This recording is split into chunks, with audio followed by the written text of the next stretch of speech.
Some of these are going through a start-up sequence, so councillors, you may just... Is it only up here or is it going to be down there? It's only up here. Okay, so there might be an issue up here. But I declare good evening, councillors, members of the gallery and those watching from at home. I declare our meeting open at 6:03 p.m. As a sign of respect to the traditional owners, I'd like to start today's proceedings by acknowledging the traditional custodians of the lands of elders past and present on which we celebrate today and other Aboriginal people who may be present today. And I hope to express my gratitude that we share this land today and my sorrow for that cost of that sharing. I hope that in the spirit of reconciliation we can move forward to a place of justice, healing and partnership as we walk gently on the land. Councillors, we have received a leave of absence request from Councillor Causey tonight. May I have a mover and a seconder? Moved by Deputy Mayor, seconded by Councillor Glanville. Declare that carried.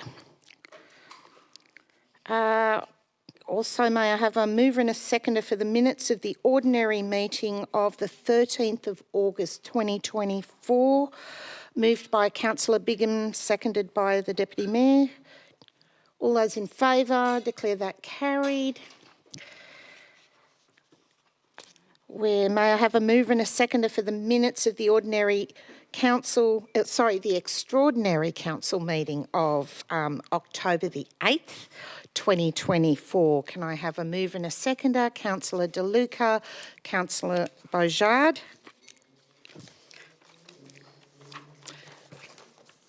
Right. We're already up to item 4, disclosures of interest and of ethical obligations. Councillors, in accordance with our Code of Meeting Practice, on page 2 of the agenda reminds us of our oaths and affirmations of office made under Section 233A of the Local Government Act 1993. In accordance with Clause 4.25 and 4.26 of the Code of Conduct, returns made by councillors designated persons must be tabled at council meetings. Tabled tonight, we have 6 first returns from designated persons. Now, councillors, if you have any declarations of interest, would you please let me know now? So I will start off. I declare that I have a non-significant, non-pecuniary interest in item 10.1. I was involved with Women and Children First, have had no involvement with that organisation for over 16 months. Therefore, I declare that I have the capacity to stay in and vote on that item as I've had absolutely no involvement. And also in that same group of grants, declare that I'm also co-patron of Local Kind and also declare that as a non-significant, non-pecuniary because I have no involvement with that organisation as well. Okay, Deputy Mayor. Thank you, Mayor. I would like to disclose item 12.1, the 2024-25 placemaking grants, funding recommendations. I wish to declare a significant non-pecuniary interest relating to the recommendations for funding. The reasons being I'm related to a committee member of the Elanora Heights Christmas Markets Committee, and for transparency, I'll leave the chamber for discussion and voting on this item. Okay, thank you very much. Councillor Grattan. I'd like to declare a pecuniary interest in item 10.1. I am the CEO of local charity Lifeline Northern Beaches that is recommended to receive a community development grant. I note I will gain no personal benefit. I'm not a member or a shareholder and no distributions are made to employees, but I will leave the room and not participate in decision making on this item. Okay, thank you. Which reminds me, councillors, if I could ask you to have your mics close to your mouths, just so that we can hear each other around the table, because it's very directional and when you're sitting back like this, people can't hear you. So if you could speak into the microphone, that would be lovely. Councillor Glanville. Thank you. In relation to the same item 10.1, I disclose a non-significant non-pecuniary interest in that my husband is an employee of Lifeline Northern Beaches, which is recommended for a grant.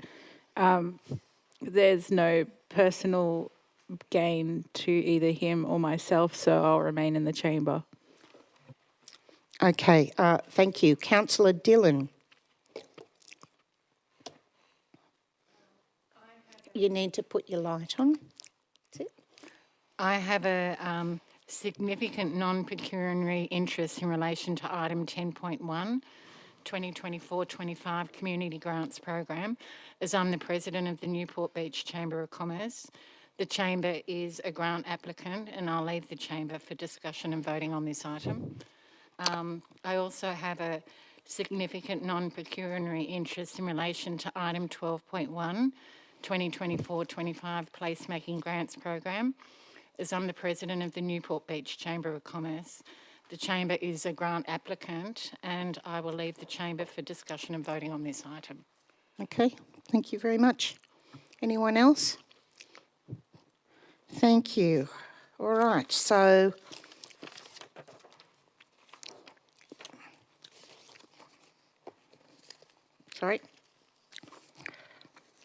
we're up to item 5, public forum and public address.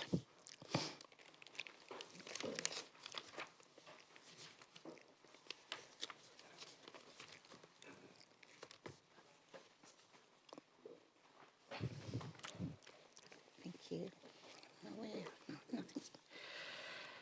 So our first person for public forum is Mr. Douglas Price on the way forward. I've already made my way here. Thank you, Madam Mayor, Deputy Mayor, councillors. There's a lot of new faces here since last term and it's great to meet you all. I was just saying to Councillor Henjack before the meeting, I'm a TAFE teacher and please don't assume that I'm tutoring to you. I do a lot of tutoring and the reality is that what I'll probably say can come across like that. During the break period, I've had quite a bit of a conversation with the administrator up at the Central Coast Council and a lot of my pessimism, I've become more not so pessimistic now about what could occur down here. I've had a bit of a meeting with him, we had a discussion on things. The reality is up there in Central Coast, they reduced the number of councillors from 15 to 9 by a vote, which will be on the next council election. That could happen here. Over at Wallara, didn't happen, was beaten by 300 votes. Up in Central Coast, it was 60-40. And also up there, of course, when that went into administration, they sold the Wyong Council. I hope that, my hopes that we don't have that situation occurring here, that we may have a situation where we have this building sold, but a conservation order might help, I'm not too sure. But I'd like to thank our CEO last meeting. Not often I say something nice, but I think moving the motion forward for people in the gallery to speak earlier is good when everyone's feeling afresh and not so tired, and all of the, and I take to say this rather nicely, all the ho-hum type activities that starts at the front of the council can be done at the back of the council. I thought that was particularly good. So in moving forward, the way forward, I've gathered my own impression, which I've spoken to the administrator. This is going to be a very harmonious council. We're going to work well together, although I believe he's listening tonight. I'll say good day to him. First meeting, he said it's always the interesting meeting to see how things are set, but certainly we seem to have a very harmonious council here, and I think we're all working on the same common objective. We mentioned last week about the $11 million deficit, and we realise that we do have these situations. There's not much money in the lolly jar, everybody, so no hands in the lolly jar at least for a couple of years, and we may well be able to get on some of those projects that we like, but certainly there's a lot of things to be done still within the council infrastructure, council staff, of course. I can see all you council have had a nice wage increase this year, which is pretty good. So happy days here, and I'd like to say that it's a pleasure again to address the council tonight and to see all these happy faces. I hope that we remain as happy faces in this term of council. 4 years. Thank you very much, Mayor, for having me again, and thank you, CEO, for your words regarding moving the people forward. Thank you very much. Okay, thank you, Mr. Price. And what I will say is because you are such a regular here, I didn't actually say what I'm also supposed to say. So quickly, you can have a seat, Doug, that's fine. But I just need to remind speakers that this meeting is being broadcast over the internet, and I'd also like to remind the audience that taking photographs is not permitted in the chamber. Speakers must agree to the following before being permitted to speak and address council. You will not disrupt the conduct of the meeting and treat people with respect and courtesy. You will not denigrate or make defamatory or personal attacks on councillors or staff. The council accepts no responsibility for comments made by you speaking at public forum and public address that could lead to a claim of defamation by any person either in the public gallery, viewing the meeting via the internet or through any other media. So our second person up on public forum is Francie Rigg on new no parking restrictions outside 5 and 7 Cove Avenue at Manly. Yes, good evening, Ms Mayor and fellow councillors. My name is Francie Rigg and I'm here this evening to bring to your attention the fact that Northern Beaches Council's Traffic Committee decided at their 2024 August meeting to remove 3 vital on-street car spaces on Cove Avenue, Manly, of which I am a resident. Cove Avenue is a one-way street on the Eastern Hill in close proximity to the Manly Skiff Club and Manly Waters Private Hospital, with many unit blocks also leading into Oyama Avenue. Residents getting on-street parking with the Skiff Club patrons and visitors to Manly Waters Hospital constantly taking up street parking in the vicinity is an ongoing dilemma for residents. The weekends, particularly with Skiff Club patrons, is a nightmare for us, as any on-street parking is 2 hours except for permit holders. However, this is rarely policed by council. The minutes of the August 6 Local Traffic Committee meeting address this issue, item 4.11. It was resolved that the Traffic Committee supports the installation of no parking restrictions on the southern side of Cove Avenue, Manly, outside properties number 5 and 7. Resolved on what grounds? Why are you supporting it? Perhaps a few owner-occupiers who have 2 car space garage as part of their property voted yes, but Traffic Committee staff have no idea about parking in this area. Individual residents that received notification and requests for feedback were owners, not renters, of which there are dozens just in these 2 streets. The only undated letter was to owner-occupiers re concerns from council's waste collectors that NBC were considering installing no parking from 8 p.m. Tuesdays to 6 p.m. Wednesdays to alleviate any access problems on collection day, a reasonable request. There was no notification to residents, owners and renters from council that the parking spaces outside 5 and 7 Cove Avenue were to be made no parking permanently. Therefore, with ticklish fines these days, many of us were caught unaware and receiving fines in the mail 2 weeks later as rangers were targeting the area now deemed no parking, because residents were unaware that 2 small signs had been installed, one beneath the large residents parking to our sign, the other changed from an arrow pointing towards Stewart Street to align with a double arrow, and it was only the fact that I was parked there one morning, having been out of town for the past 7 days, and a ranger was there booking cars in this space. He advised me of the new restrictions. However, renters had no say in the matter, were not advised of the impending changes, and many, including myself, are now appealing to the State Debt Recovery Office to waive the fines because of the appalling way this was handled by Northern Beaches Council traffic officers. Clearly, members of the Northern Beaches Traffic Committee are not residents on the Eastern Hill in Manly. If they were, they would be aware of the nightmare residents endure every day just to get a park within 4 blocks of their dwelling. I believe the manager of traffic, Mr. James Brocklebank, has no idea of the importance of on-street parking in Manly. Okay, your time is up. Okay, I just have 2 more paragraphs. Could I request extra? So first, before we can go that, we need to have a procedural motion. Do we have a mover and a seconder for a... Okay, moved by Deputy Mayor, seconded by Councillor Bingham. All those in favour? Councillor Robins, Councillor Kernjack, Councillor Beaujard, Councillor Glanville, Councillor Harvey, Councillor Bingham, Councillor Giltman, Councillor DeLuca, Councillor Singh, Councillor Dillon. All those against? Myself, Councillor Williams, Councillor Hackman and Councillor Grattan. And just Declare that before we carried. proceed, Madam Mayor, I think we need to remind all that we cannot make adverse reflections on staff and we should not be naming staff. So that needs to stop, please. Okay, Yeah. I'll withdraw that. Could I say for the record, that's why I voted against it, because of the specific mentioning of staff, which is inappropriate. Okay. Thank you. So if you can continue. So I can continue? Yes, we just voted Thank to you. allow you to continue. So I believe the manager of traffic has no idea of the importance of on-street parking in Manly, especially on...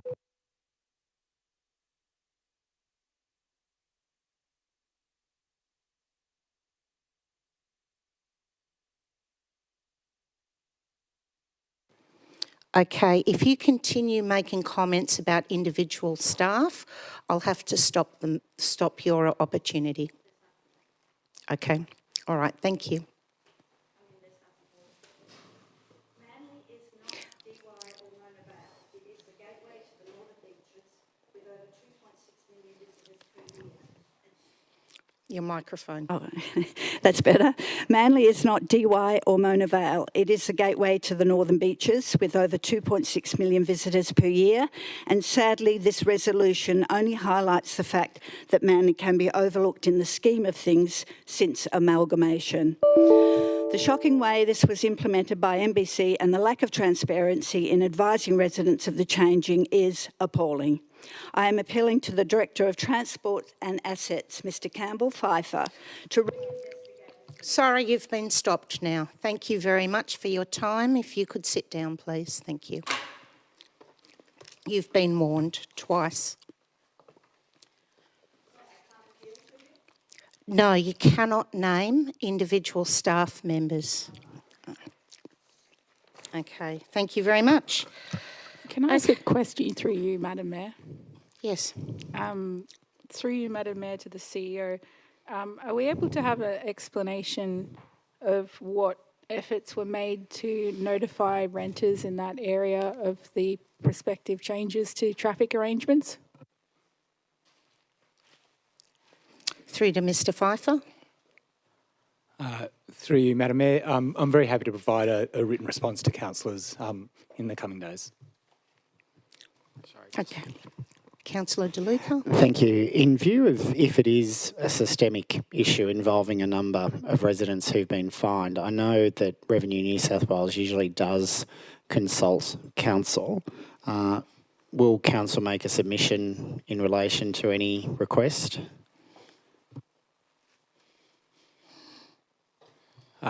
Through you, Madam Mayor, we'll look at that matter. I'm unaware of a number of community members receiving fines, but we can look at that matter. Okay, thank you. All right, next person up for public address is someone a lot of us know well, previous councillor Karina Page. On item 11.3, outcome of public exhibition naming proposal Jean Hay Lookout at Fairlight. Thank you, Madam Mayor, and thank you, councillors. I'm here tonight to try to appeal to everybody regarding this item, and which is the naming of Fairlight Point to the Jean Hay Lookout, and the recommendation is to refuse it. This came before us at the February meeting, February 2024, where it was recommended and went out for public exhibition. At that meeting, we were told that given the proposal is for naming of a facility, it does not require the approval of the Geographical Names Board of New South Wales. And this latest report, they've decided it does, after, from what I can gather, is a noisy minority that have complained about it. Basically, what I wanted to bring forward is there's a whole lot of new councillors here, new councillors that may or may not know Jean Hay or the amazing contribution that she has contributed to the community for over 60 years. Jean started her community service at the age of 18 years old, where she served breakfast to the children that used to come down and stay at the Royal Far West at Christmas time, and they were housed at Manly Public School during the school holidays. Jean has been a stalwart when it comes to the local charities. She was fundamental in the establishment of Bear Cottage. She was fundamental in the establishment of Life Education, which I think is called Healthy Harold now. Many things more. She's an AM, she's been awarded an AM, which is an extraordinary achievement. And I've looked at some of the other people across the whole 3 councils, from Pittwater, mostly Pittwater and Warringah. There's many living ex-mayors, ex-council members that now have facilities or parks named after them, and they're still alive. The fact that this geographical naming committee expects Jean to be dead for 12 months before something can be named is outrageous, and it's not fair. And I don't want to see this brought up as a political issue. It's not political. It's about somebody that has contributed nearly 70 years or over about 68 years to community service on the Northern Beaches. And the amount of people that have benefited from that is unbelievable. Jean's a wonderful woman. She's my mentor. I absolutely adore her, and I just hope that the councillors tonight will look at this in a more of a favourable eye. I've been told that there may actually be an amendment to it, which I'm really looking forward to hearing, and hopefully it will be a positive outcome for everybody. Thank you. Okay, thank you. Madam Mayor, Yes. just in relation to the issues that, Emeritus Councillor Page has just raised, could we have some background as to what has occasioned the Geographical Names Board to intervene, and whether it is lawful for us to actually try and continue with the proposal, or whether it is unlawful and the alternatives available?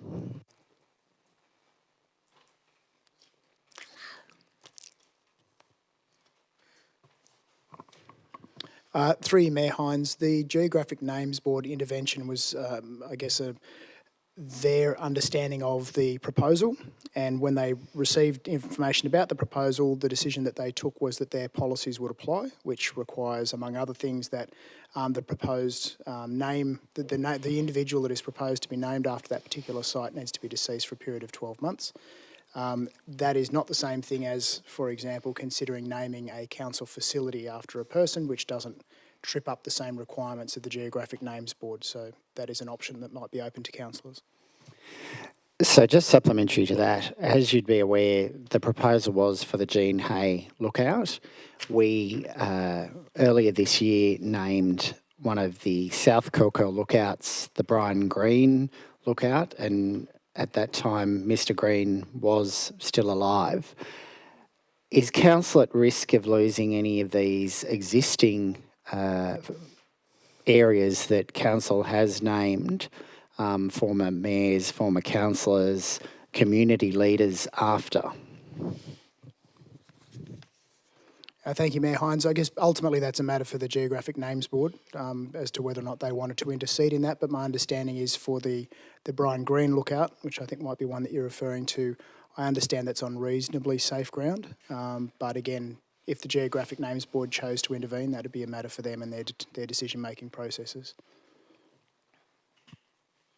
Okay, thank you. All right, councillors, we will now move on to items by exception. And I would ask you to be mindful of whether it is absolutely necessary to call out an item if the officer's recommendation is sound.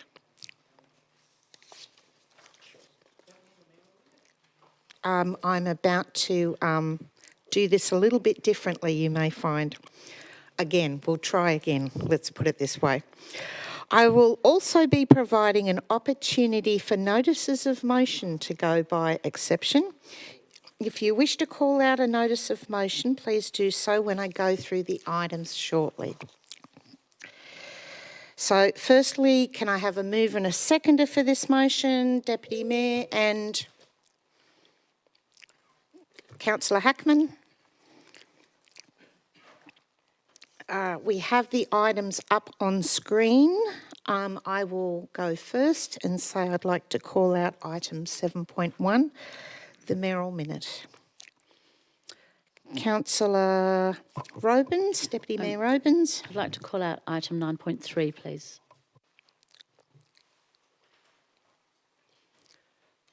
Councillor Bajard. I'd like to call out item 9.5, please. Councillor Glanville. Yeah, can I call out 9.4,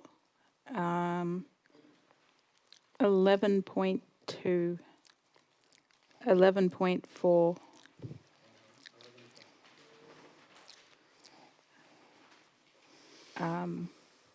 12.2,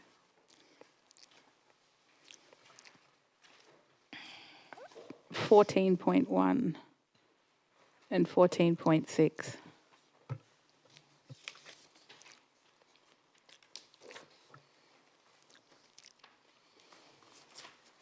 Councillor Hernjack. Thank you, Mayor. I'd like to call out 14.4, please.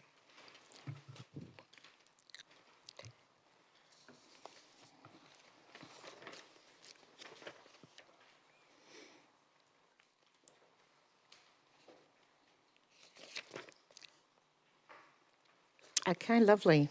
All right. Oh, sorry, Councillor Grattan. Just actually a question. If not noms need a seconder, do the noms go through by exception if they're not called out? Noms don't always need a seconder from memory, but through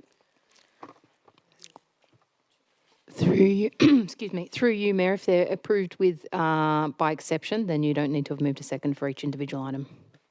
Right, so if there are a number of items here that we don't agree with, we'll have to call them out. yes. So I would like to call out the remaining. Sorry, which one? 14.23 and, 5 was okay. 14.2 and 14.3, I don't necessarily think are necessary. So just to clarify on that, some councillors who were here at the time will recall that I moved a motion so it becomes similar to the Parliament's standing orders, whereby if there's no opposition, the member can move it by either exception. It's called formal business in the Parliament. So I think we need to have a look at that just for the future, because as Councillor Grattan's rightly pointed out, even if someone calls that motion, it shouldn't be the councillor that's called the motion that is then designated as the mover. And it's the same with if it's not called, it should still have whoever moved the motion as that on the resolution. So I just think we need a better, I agree with it entirely, but I just think we should do it in accordance with the formal business process of the Legislative Council, because then that overcomes the issues of what Councillor Grattan has said. Because I don't want to call them. I don't want Yeah.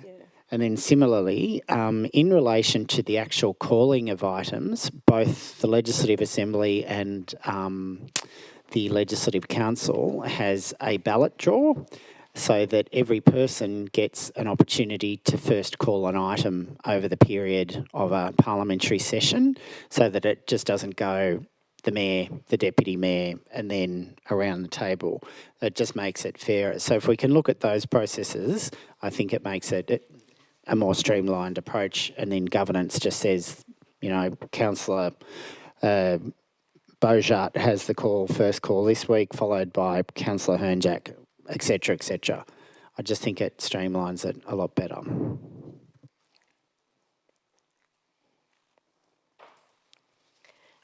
If I could just make one more comment, Mayor. Yes, sorry. I'm not going to call the monthly investment reports and thank the staff, but I'm missing the economic summary that we used to have in that report, and just like that noted in the minutes that I'd like that back. Is that doable through to our... Yes, okay. Oh, sorry, Councillor Giltman, did you have your hand up? Yeah, 16.1. Okay.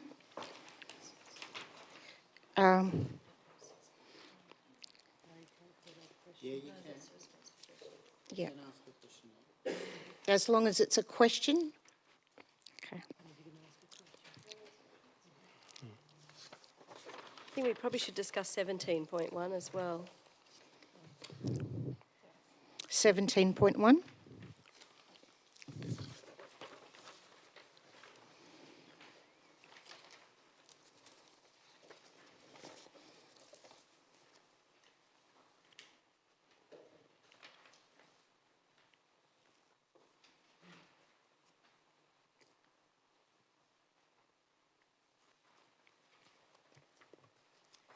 Your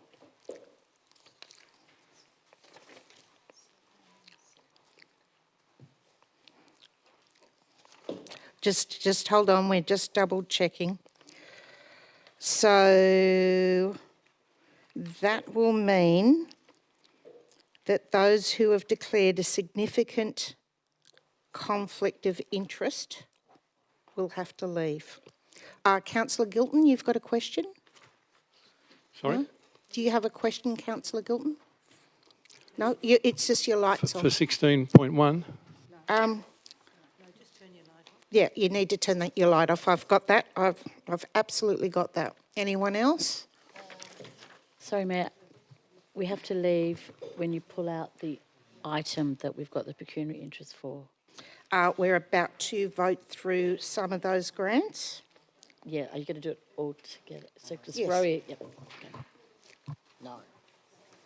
Oh, I'll do it. Sorry.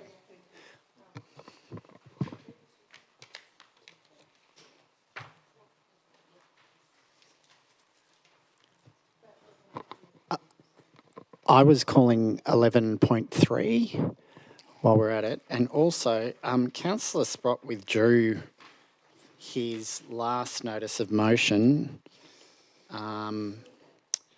regarding the motion of urgency, remember? So item 14.6, which is on here, he withdrew that.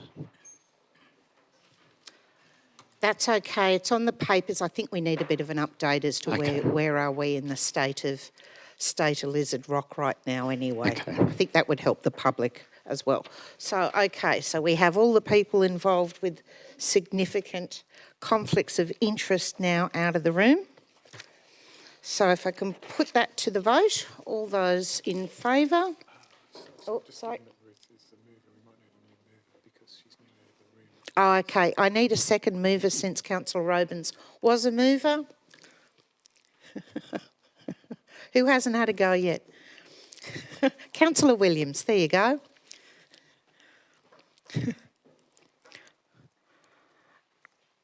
All right. Okay. All those in favour, please raise your hands.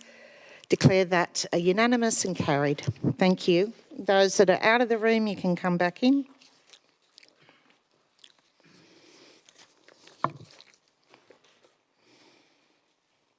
Can someone let them know to come back in? They're too busy having a good time.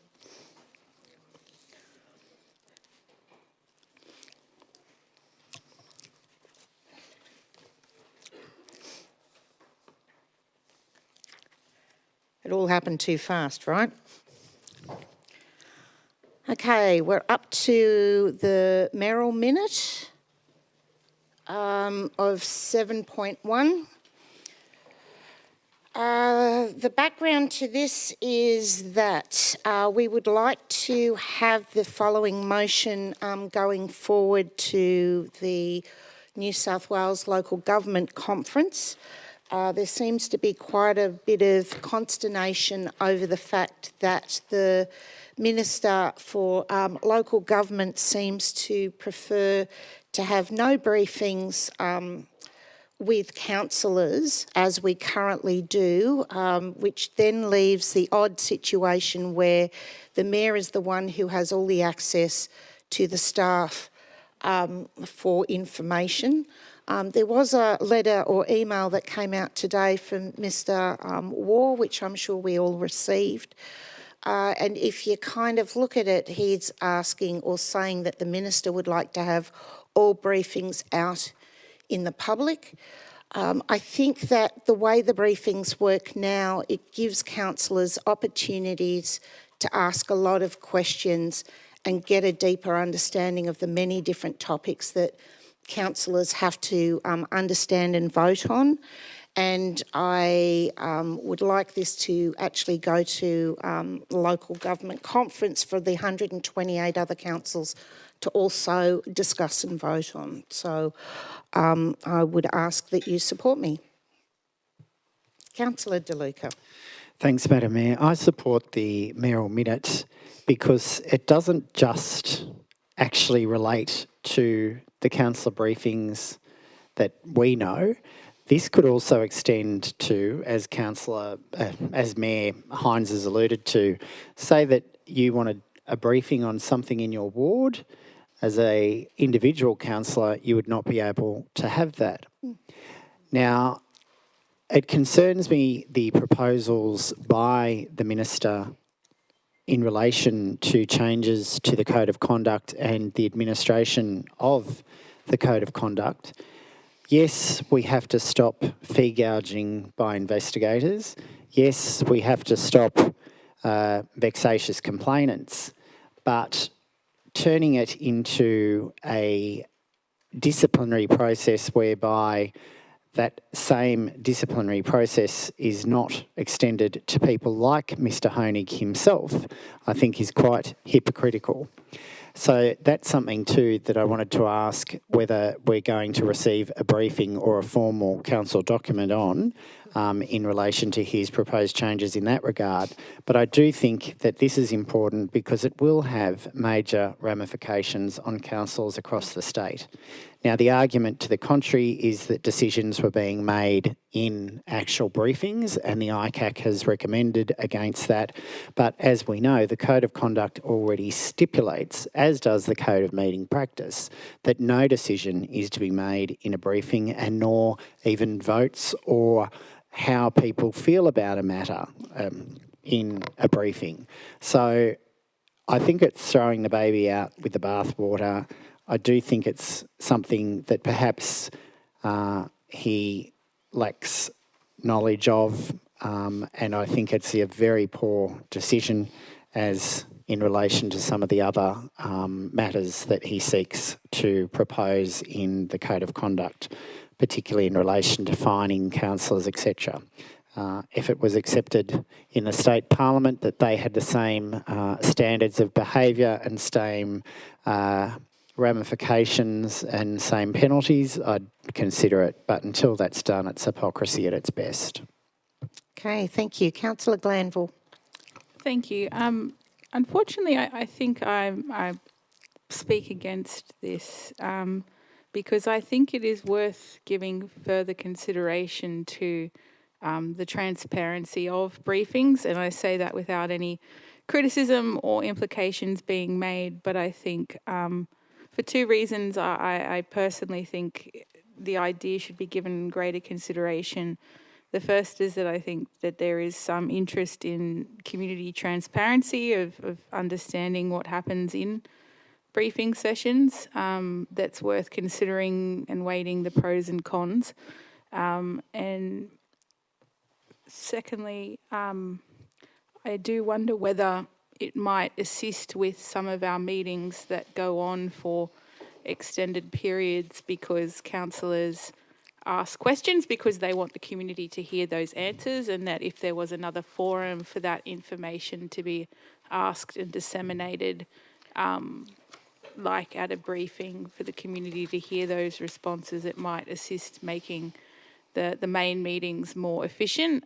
So it may be that I would land on not proceeding with this, but I think at this point in time, I think it's worth further consideration of the proposal and whether briefing sessions should be open to the public or not. Okay, thank you. Councillor Bojard. Thank you, Mayor. I'm in agreement with the mayoral minute, primarily because while the title of the recommendation from the Minister says ban briefings, what it really means is ban briefings for everybody except the Mayor. And that creates an imbalance as a new councillor The briefings we've had from staff not only give us an opportunity to understand what's going on in a very complex council, but also to ask questions that in chamber would be silly or seem naive. And so it gives us freedom to actually ask the questions and get the answers that we may not want to do in chamber. And I think if councillors, the more informed councillors are, the better they can represent the community and the better decisions they can make. So that's why I'm in support. Thank you. Okay, thank you. Okay, with that, I think we'll put this to the vote. All those in favour? Deputy Mayor, Councillor Williams, Councillor Hackman, Councillor Beaujard, Councillor Harvey, Councillor Grattan, Councillor Bingham, Councillor Gilton, Councillor DeLuca, Councillor Singh, Councillor Dillon. Those against is Councillor Hernjack and Councillor Glanville. Declare that carried. Can I just ask a question? When is the latest that motions can actually be put for the local government conference? Through to the CEO. Thank you, Mayor. The 20th of October, so this is our last chance tonight. Okay, Councillor Robins, item 9.3. So we need a seconder. Are you moving it as is? Yes, I am. Thank you. Seconded by Councillor Grattan. Okay. I've just got some questions for Ms Foley.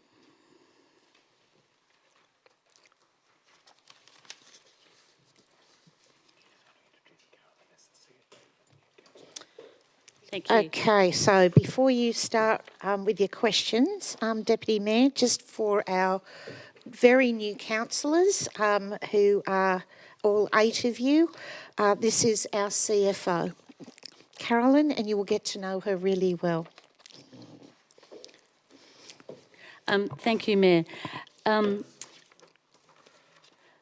I've just, Ms Foley, due to the number of new councillors, as mentioned by the Mayor, would you mind just spending a few minutes explaining in lay terms what this report is actually about, what does it actually mean, and can you highlight any significant or important context for us? Thank you. Thank you, through you, Mayor. So what we're presenting to you tonight is the draft financial statements for the council for the financial year just ended on the 30th of June. And what we're seeking is your certification to go forward now and have this audited and signed off by our auditors, who are the Audit Office of New South Wales. The results from last financial year present an operating surplus. It's not surplus cash. We haven't got any leftover money. It's an operating result that is a surplus. And what that means is all the income that came into council, and when we take away the cost of operating our services, there is an operating surplus from that of $44 million. Within that pot, you've got grants and contributions, like development contributions that have been provided to council for specific capital expenditure purposes. Capital expenditure is not something that comes through the operating result. That happens as we build our assets. When we take that money away, we're left with an operating result of just under $15 million, an operating surplus. But within that money, there's a whole lot of restrictions on how that money can be spent. The biggest ones are things like the domestic waste service, which under legislation, when we charge our customers and they receive their rate notice, that line there for the domestic waste charge, every single cent of that is restricted for only providing the domestic waste service. We need to put money aside for that service to purchase bins in the future and to fund some projects that are coming up through our waste strategy. And that surplus is restricted, and that's inside of that number that you're looking at. So something we also like to present to you is what we call the underlying result. When I strip away all those restrictions, what's really left. And that's presented in your report as well on page 43, and it's $1.5 million, 1.5 million. So for an organisation our size, we would really like to see a bigger operating surplus. We'd like to bring in more money into the organisation that we can use to invest in new assets for the community. We use that operating result to repay loans, and it's also there for future liabilities of the council and future opportunities as well.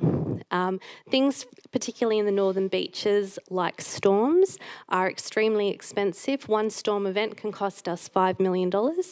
One financial year, we had 3 of those. So we really want to work with you, and we'll be doing that over the next month. We're going to bring to you a financial sustainability workshop, and we're going to take you through some of the things that we will be suggesting that we do to improve this position.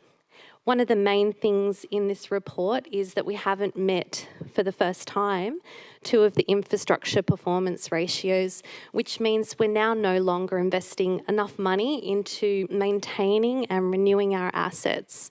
And that's really leads you down a path of having a significant and growing backlog of issues. And that's something we really want to improve. So that's probably the main message from me. Thanks. Thank you. If there isn't any other questions, as the mover, do you have anything? Oh, Sarah? No, I'm just going to offer if we need to nominate someone to sign the accounts. I'm happy to do that. I'm happy for that to be me. But I second Councillor Grattan. Okay. If we can put that down as Councillor Grattan.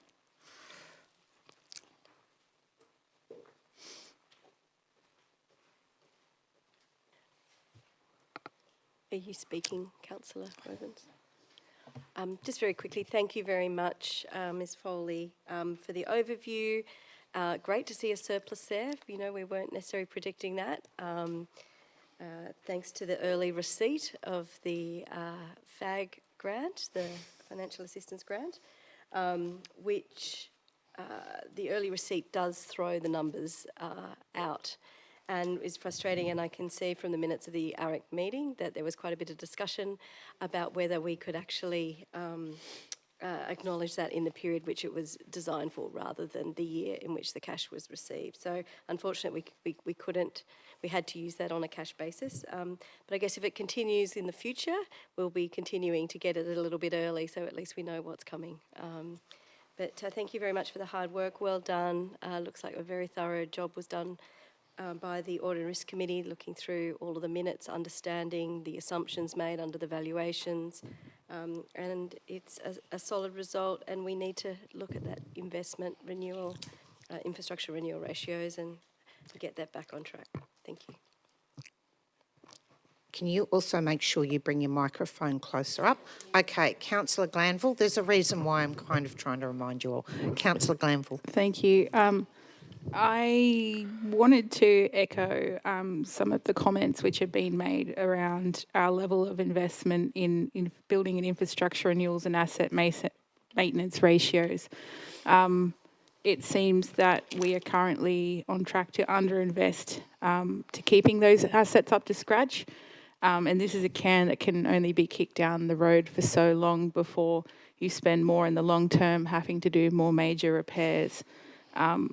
I also think that this result doesn't necessarily take into account other places in the budget where we know that we aren't spending enough, things like making sure that we're maintaining our bushland and natural assets to the degree that we would like them to be maintained. I regularly hear from bush care volunteers and other environmental groups that they feel like they're fighting a losing battle against things like invasive species, and so I want to acknowledge that, you know, this is part of the procedural work that we have to do as council to audit our books and to update the paperwork, given that the federal government very kindly on the second to last day of the budget decided to throw a bit of a curveball to our poor accounting team.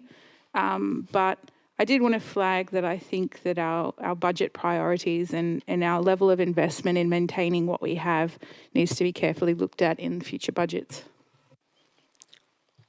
Okay, Councillor De Luca.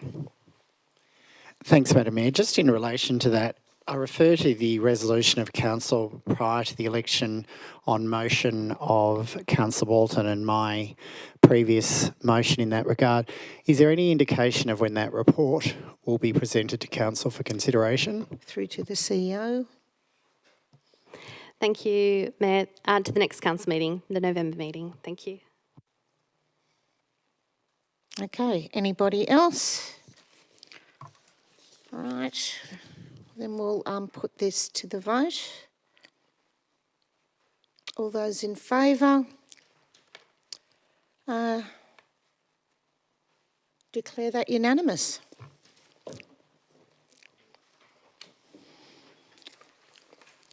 Item 9.4, Councillor Glanville, are you moving as is?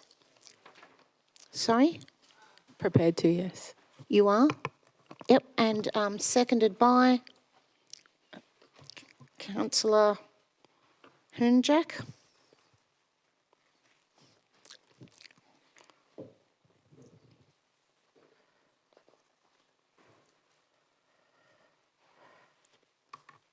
Okay.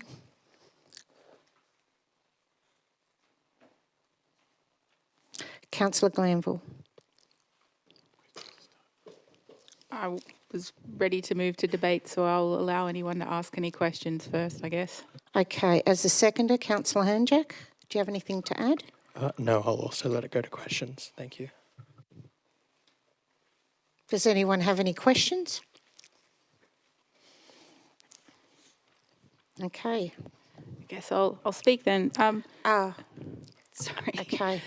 Sorry, I was just working out my buttons. So I just have a comment on 9.4 in particular, Mayor Hines. I really loved reading this report. It was a wonderful snapshot of the hard work that the council is doing and the staff in particular. However, I didn't see that this report linked to the measurable goals and strategies that sit beneath it.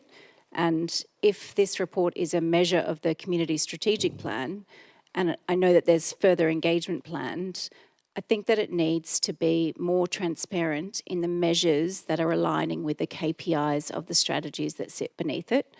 I just wanted to call out specifically as an example, while it is wonderful that we are doing thousands of environmental... Is there a question in this? Because we're up to questions. Yes, there is. Actually, I have an amendment to move, so I just wanted to... Okay, so then I've got to go back to Councillor Glanville. Okay. Okay. Councillor Glanville?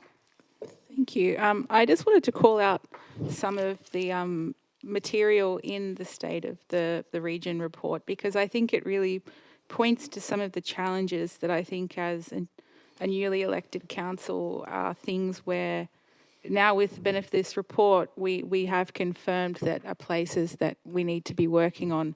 So, for example, in terms of our total area of bushland in our area, we've lost 22 hectares of bushland.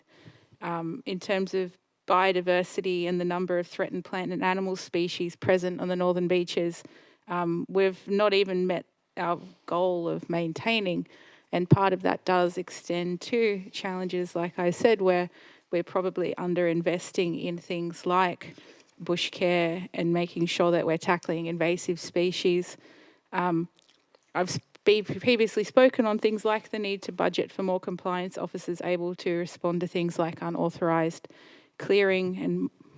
And in terms of social housing and housing affordability, while we have had a numerical increase in social housing stock and affordable rental housing stock, it's an increase of 45 affordable rental properties and around 45 social housing properties. That, while I'm happy that those 90 households have become housed, it barely hits the sides of the scale of the problem for social and affordable housing in the northern beaches. And then other things like things that we know that we need to go further, like improving the access for people with mobility issues, where while, yes, we have increased the number of accessible facilities, we still have places without footpaths accessible by wheelchairs, disabled toilets that don't have hoist facilities. So there's still work to be done. It's Another issue is that we have not met our goal of maintaining or increasing the number of submissions received on council projects. And again, I think that points to the need to work on how we engage the community of becoming aware of new developments and engaging them in general.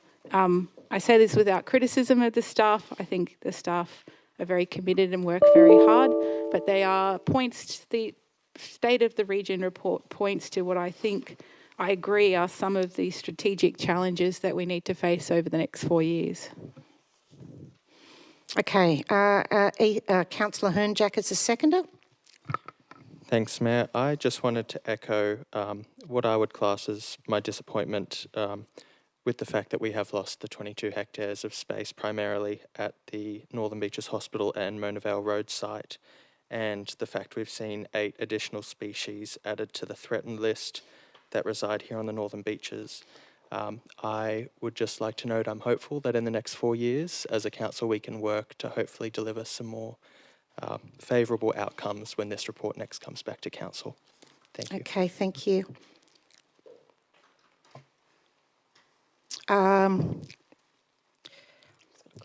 Councillor Robins. Thank you, Mayor. I just want to, through the CEO, congratulate all the staff on everything that they've achieved in the last 3 years. This is an amazing report if you sit down and have a couple of hours to read it. And I guess having sat on the last term of council and having gone to openings or turning of the sod of the soil or just seeing things happen, it's been fantastic. I hope we have Mr. Cohen up there from the Advocate. I hope he takes time out to read it and reports back some really good news to our community, particularly up north, regarding what the staff have actually done and achieved over the last 3 years. So the environment, social, economic and the civic are the 4 areas of which the reporting is divided into a State of Region report.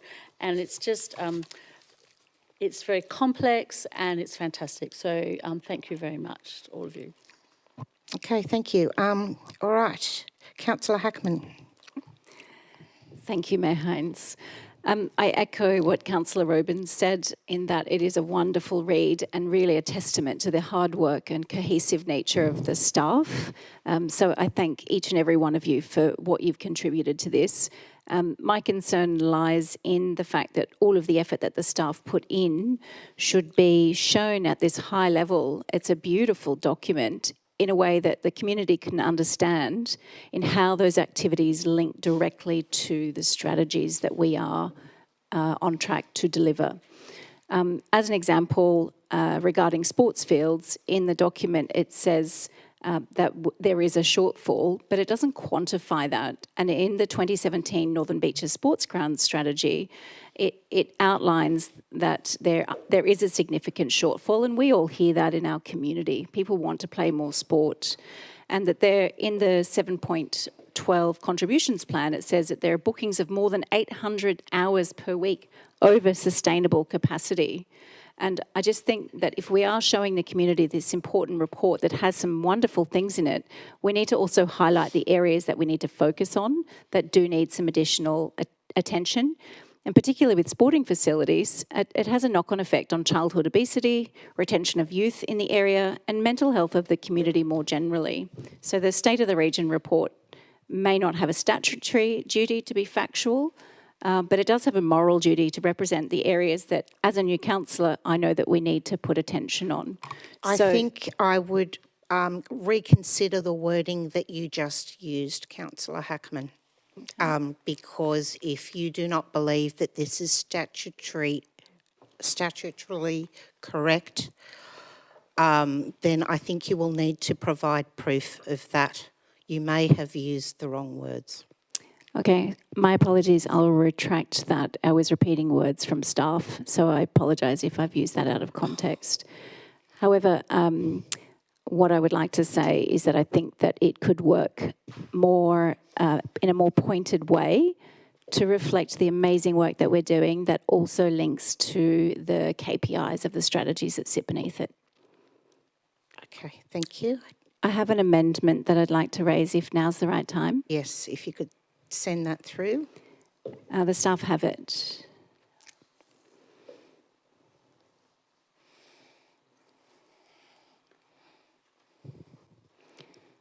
And the intention of this is just to make sure that when we see this document again, we can truly celebrate it and understand how it links to the strategies beneath it. I'm happy to second that. I'm prepared just to accept it as the motion. Thank you.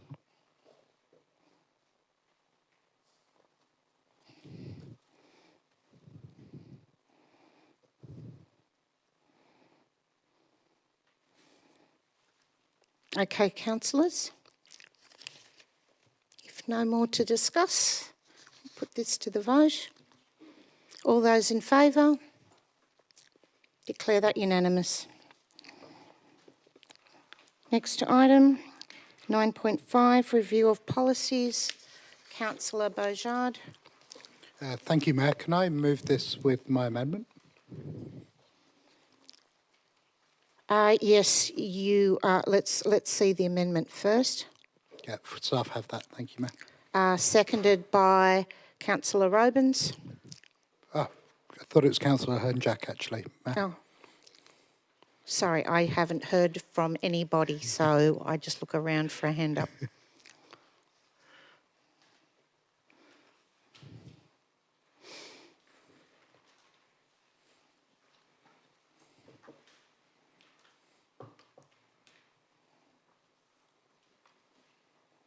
Okay. Councillor Bajard, your additions are there. Thank you, Mayor. Look, today I'd like to talk on something that's of profound importance, the safety and protection of the children in our community. Our role as public officials is to lead by example and create an environment where every young person can thrive without fear, knowing that adults around them are committed to their safety and well-being. The Child Safe Policy and Child Safe Code of Conduct, which as part of this motion will be going for public exhibition, are not just formal documents, they're actually the cornerstone of trust between our community and the Council. Therefore, I propose to make two critical changes to these documents today. Firstly, under the section on responsibilities, I propose we amend the first line on page 2 of the policy to read, we require all staff and counsellors who work with children too, and put a bunch of responsibilities on there. A key one is to obtain and maintain a current working with children check. And I was surprised when I read this policy that that wasn't a requirement. But never mind, let's fix it today. And second, and this one caused a little bit of contention, was to amend the last dot point of the policy to read, notify and seek approval for any interaction with a child that is outside of the original service or event that they're involved in. And I highlight the original service and event. It finishes, unless that child is a close family member. I think this amendment just adds a little bit more on the child safe policy to include counsellors into it, and also refines that last dot point on point 2 to actually include interactions which start with a council event or service and then may move on somewhere else, which I believe is a requirement under anti-grooming legislation. I could be wrong. I'd be prepared to be proved wrong on that. The rest of the policies I'm perfectly happy with. Okay. Councillor Hernjack as the seconder. Thanks, Mayor. I just wanted to thank Councillor Beaujard for putting this together and for his willingness to work with me today to clarify some of my concerns around point 2.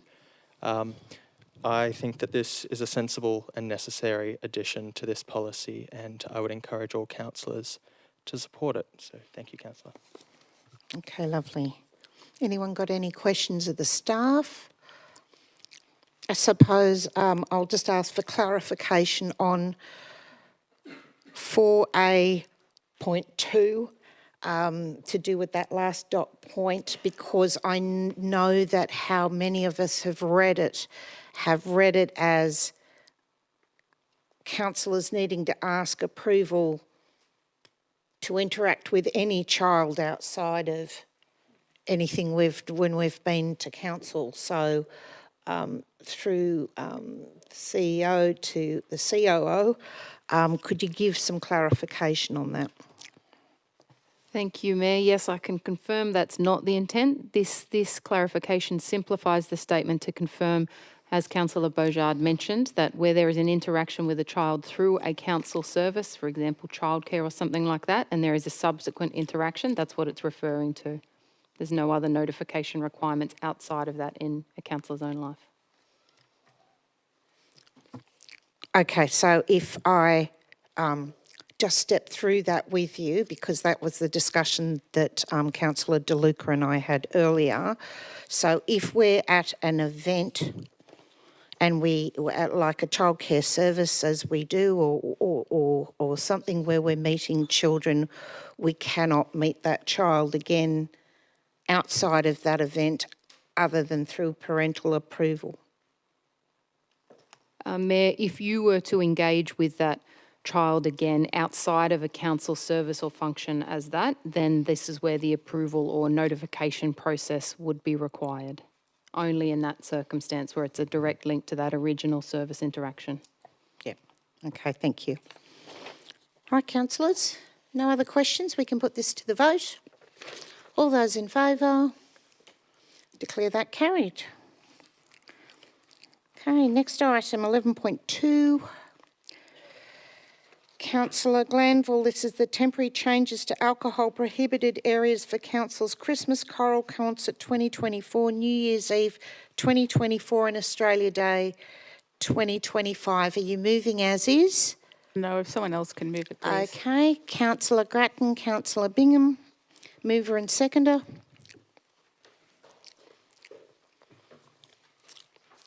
Okay.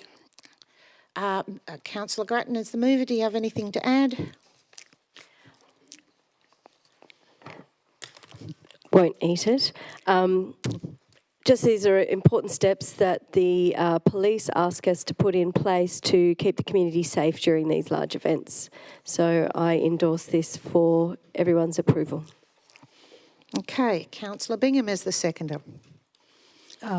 This is a matter that's raised many times at the Community Safety Committee, of which I've been a member for many years, and I feel it's essential to enable the police to do that, to get their job done. Okay, thank you. Anyone got any questions of the staff? All right, Councillor Glanville. Thank you. I will briefly speak against this. I think that the police have existing powers to move on people engaging in antisocial behaviour.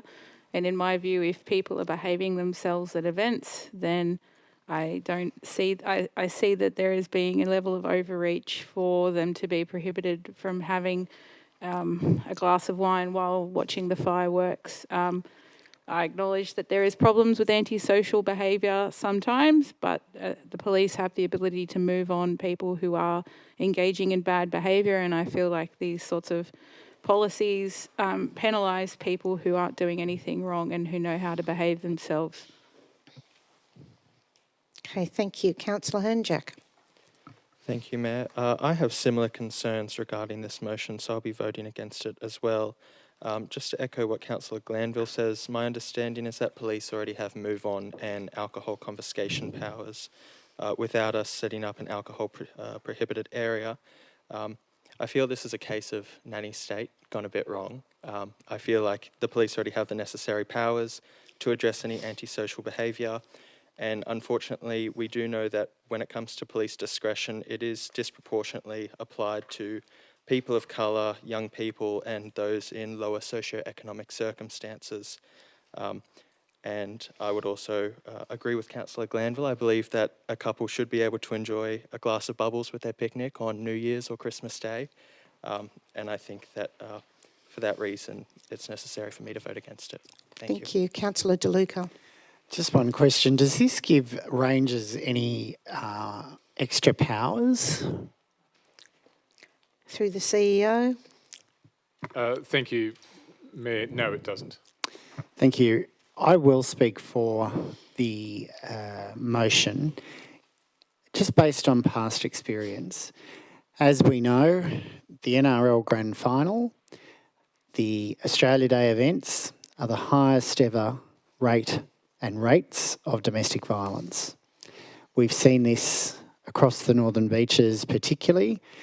In 1 year at an Australia Day event, there was significant levels of violence where a police officer was actually assaulted in DY, and similarly in Manly.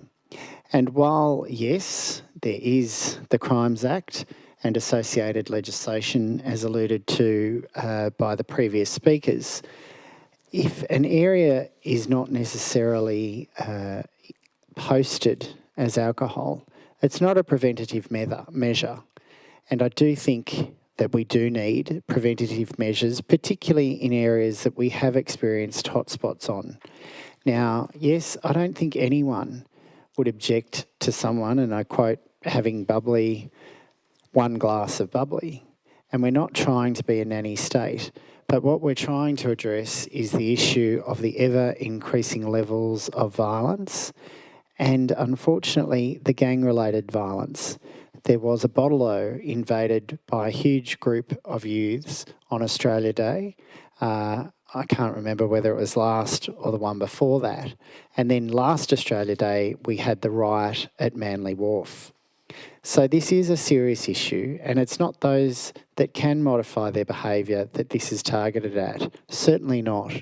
And I think the police will use discretion in that regard. And we've all seen it in the city. We've seen it on the Northern Beaches. But when clearly there's kids, there's people over 18 that have boxes upon boxes of beer and everything else, there does need to be prevention and intervention measures. So I support the motion. Okay, just before I put this to the vote, I'll also make a comment. I feel like this is a repeat of every single year that this topic actually comes up. This does not restrict people from having a picnic with a glass or two of wine. This is not aimed at people who know how to go out and have a nice time with friends and family.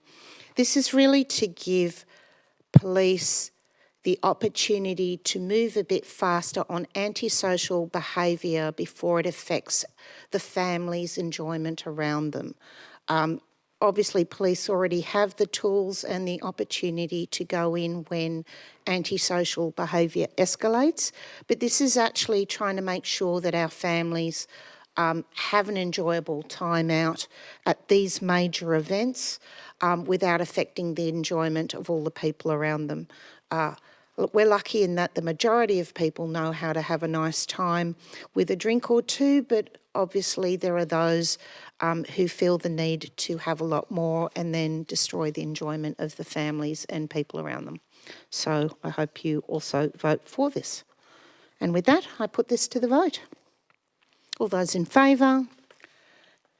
Deputy Mayor, Councillor Williams, Councillor Hackman, Councillor Bajard, Councillor Grattan, Councillor Bingham, Councillor Giltman, Councillor DeLuca, Councillor Singh and Councillor Dillon. Those against, Councillor Hernjack, Councillor Glanville and Councillor Harvey. Declare that carried. Thank you very much. Up to item 11.3, outcome of public exhibition, naming of the Jean Hay Lookout proposal, moved by Councillor DeLuca and seconded by Councillor Bingham. Thanks. Thank you, Madam Mayor. An amendment, an alternate motion has been submitted and governance will have it on the screen shortly. Okay.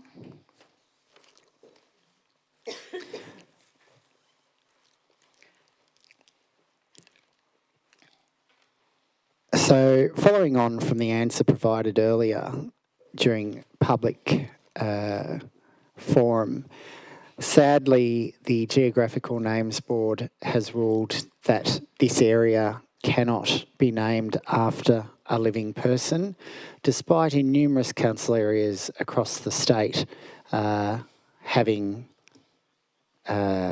such areas named after them also still living. This motion seeks to revert back to an earlier proposal that the playground on Manly Beach at North Stane, Manly, be named in honour of Jean Hay. As former councillor Page stated, the service history of Jean Hay compares to very few in this community. It was actually 16 that she commenced service to the community through the Manly Ladies Amateur Swimming Club, Councillor Page, not at 18. And in those days, like I have said in this place before, the ladies swimming clubs actually were the hearts and souls of our community, and indeed still are. They did all the hard work. They created clubs. They sheltered the homeless. They helped those that were in desperate need, and they were the voices of the voiceless. And Jean Hay has certainly done that over many, many decades. Apart from the service indicated by Councillor Hay in relation to Bear Cottage, where she has single-handedly raised millions of dollars for that much needed charity, as well as the Royal Far West and Healthy Harold. Jean is a cancer survivor, and she lobbied fiercely that Australian women should be entitled to the breast cancer drug which saved lives. And with the then Health Minister, Tony Abbott, that life-saving drug was both introduced into Australia and it was also Medicare reimbursed. Prior to that, women did not have access to that life-saving drug unless they paid for it or they travelled overseas. She is the longest-serving councillor on any council on the Northern Beaches, and I think, but I cannot be sure, she was the longest-serving female councillor of any council on the Northern Beaches. So I think it is only fitting, knowing what the community, the overall community, think of her, that we honour her in this way. Councillor Bingham. Thanks, Madam Mayor. I think you really only have to walk around Manly and see the numerous plaques that Jean Hay unveiled during her time on Manly Council to testify the enormous number of projects that she was involved in or that she supported. I really feel that the playground on the ocean front is very fitting. Besides her, as you've said, with the Royal Far West Children and Bear Cottage, she also initiated the very first Liberty Swing, which is located at that park. And also, of course, it is the prime location, facing the ocean. That's what people think of Manly. So I really encourage councillors to support this motion, that we name the North Stane Playground the Jean Hay Playground, in honour of what she has done for this community. Okay, and just, I suppose, for extra clarification through the CEO, through to our Environment and Parks and all that, how positive are you about this change without any kind of other ramifications coming back from anyone? We can name the playground anything we like within our means. Thank you, Mayor Hines. Yes, I can confirm it's definitely a facility, and G&B don't need to be consulted. Okay, and considering this seems to have gone on for years, how long do you think it would take? I'm sure we can get a sign manufactured and organise an unveiling in a very speedy manner before the end of the year. Thank you. Thank you for that clarification. Okay, with that, I'd like to put this to the vote. All those in favour? Deputy Mayor, Councillor Williams, Councillor Hackman, Councillor Beaujard, Councillor Harvey, Councillor Grattan, Councillor Bingham, Councillor Gilton, Councillor DeLuca, Councillor Singh and Councillor Dillon. Those against, Councillor Hernjack and Councillor Glanville. Declare that carried. Thank you very much. Right, over to item 11.4. This is the Environmental Grants Program, funding recommendations. Councillor Glanville, are you moving as is?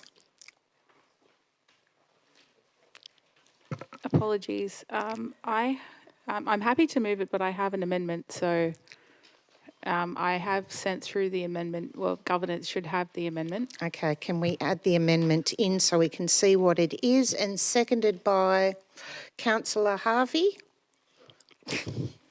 You need to go.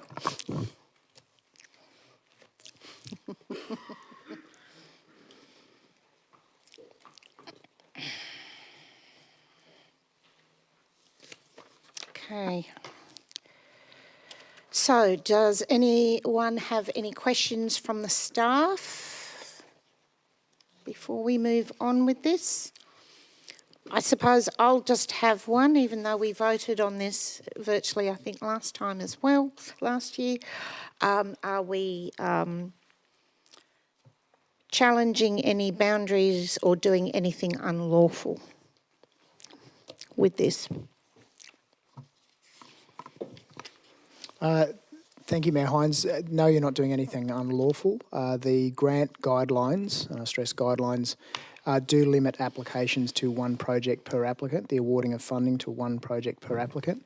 However, in this case, not all of the funding has been expended and there are no other suitable candidates, so there are two other candidates sitting in two other projects sitting in the background that potentially could be awarded that funding should council elect to do so, but no, it's not an unlawful decision. Okay, thank you. All right, Councillor Glanville. I want to thank the staff. I'm really excited to see all of these grants come into fruition and looking forward to all the work the community will do.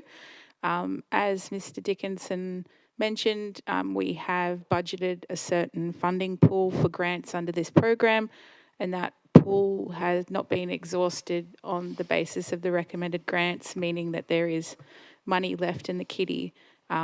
Through the assessment process, there were some additional projects that Northside had nominated, but due to our guidelines are ineligible, but it was clear from the view of the assessing committee and knowing the work done by Northside with people with disabilities to provide them employment doing bush care. I think it's one of those amazing local organisations that seems to just tick so many boxes in terms of social engagement of people with disabilities and looking after our local environment. So I'm very happy to put forward additional funding to the Bushlink program by Northside. Okay, thank you. Councillor Harvey, do you have anything to add? I would like to agree with what Councillor Glanville has shared, and I think, again, looking at the results from that otherwise quite impressive report before, we have seen the loss of very valuable bushland in the last term, and also, increased threat to our precious biodiversity. So I think any extra funding that can be allocated and rolled over towards valuable programs like Bushlink are very important to support. So thank you. Okay, lovely. Thank you. Anyone else? I've just got a question. Councillor Grattan, sorry, I did have your name down, I forgot. It's okay. Point 2, waive the limitation on awarding funding to one project per applicant. Is that intended just for this particular instance and year, or is that intended as a permanent change to the environmental grants program? Through you, Mayor Hines, my interpretation of the amendment would be that it would apply in this circumstance only. Do we need to make that clear? I'm happy to add in this year or some other appropriate wording, or in this instance, just this once, you crazy kids. Second, actually. 2 years in a row. Just this second time. This is the second time. And I am aware Northside Enterprise is an amazing organisation. In terms of their business model, Where does most of their funding come from? How significant is this funding to this particular organisation? Through the CEO. Through you, Mayor Hines, we would have to work our way through that. I couldn't give you an estimate as to the level of contribution this makes to their business model. Thank you. I guess I'd just make the point that in an environment where, you know, we've got some grant guidelines, we've made an allocation, we know that there's not huge amounts of money washing around. We've just heard from the CFO, Councillor Foley. It seems it's only a small amount of money in the scheme of things, but I'd probably be inclined to leave it as the original allocation of the grants and not add additional funding in to additional projects. I think it's a bit of a slippery slope. But, you know, it's a small amount of money and they're a fabulous organisation, but I'm thinking about voting against this one. All right. Yeah, that's what I was just about to ask. Are you I'm not going sure to... I'm going to go that far. I'm just... Okay. I could foreshadow an amendment to the original motion, I guess. Then there's nothing. Thank you, Councillor De Luca. I will do that then. I will foreshadow an amendment, which is the original motion. Okay. Councillor Hernjack. Thanks, Mayor. If possible, I'd just like to ask a question through you. If we weren't to allocate this funding, would that be rolled over into general revenue? Through the CEO to Mr. Mentis. Through you, Mayor. Yes, it would go to general revenue. And if I could just briefly speak to the motion, Yes. Mayor. The environment is the top priority for all residents on the Northern Beaches, and part of that is the incredible work that our bush care teams do, both our contractors and amazing volunteers. I think that, as Councillor Gretton said, this is a small amount of money, but the work that this organisation will be able to do with it will not be a small impact. It will have a large impact on our local environment. And I think we should be encouraging our local environmental groups rather than saying that they can't have this money, even though they've got the volunteers ready to deliver that project and an eagerness to do so. So I will be supporting this amendment. Okay, thank you. Anybody else? Do we have a seconder for your foreshadowed amendment? Oh, sorry.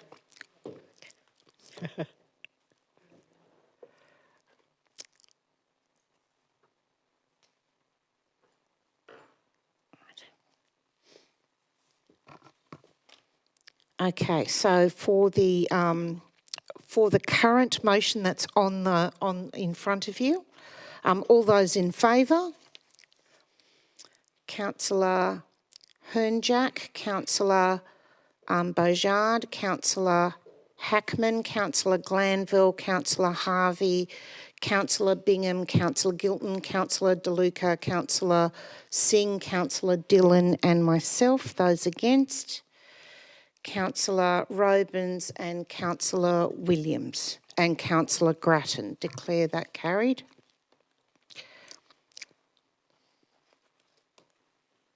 So that's done. Thank you.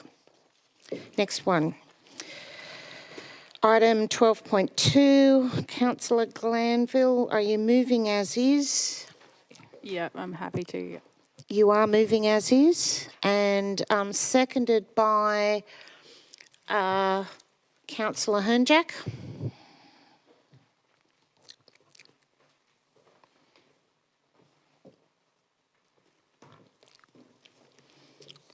Okay, anyone got questions of the staff on this item? Okay, Councillor Glanville. Thank you. Through you, Madam Mayor, a question to the staff. Do the staff anticipate that this contributions plan will need to be revised once the details of the low and medium housing density reform are known? Through the CEO. Through you, Mayor. As councillors from the last term of council will be aware, there was a resolution from council in relation to doing exploratory work in relation to feasibility for amending our contributions plan to enable a flat levy that would be applied for the purpose of affordable housing in relation to the low and mid-rise housing, because that's a lost opportunity. Irrespective of the low and mid-rise housing, this policy would apply to any development application that was submitted under those provisions, and also including complying development certificates. Sorry, a follow-up question. Do you anticipate, when we have an understanding how many, if any, additional housing might be required or allowed for in the Northern Beaches, do you anticipate that the schedule that lists the projects would be updated to reflect that change in infrastructure demand? Yes, it would, and that would be done through our delivery program and operational planning every year. Thank you. And what would be the process for the community and councillors to have input in what makes that schedule? That would be through the usual budgeting process, which councillors participate in on an annual basis. Okay, Councillor Hernjack. Thank you, Mayor. If I could, through you, ask for the rationale on page 545 of the attachment booklet in the track changes, the removal of the line referencing new light rail and metro rail systems. Sorry, through you, Mr. CEO, to Ms. Kerr. My understanding, there's no council adopted policy position in relation to those forms of transport. Okay. Any other questions? Can we put this to the vote? Right. Sorry, I had a comment that I'd wish to make. Okay, as the mover. Thank you. I wanted to point out a couple of things. The first is that I'm concerned to note that we only received 8 submissions on this, given that when you talk to the community about development, one of the key things that they bring up is around how well infrastructure is being planned to service that development.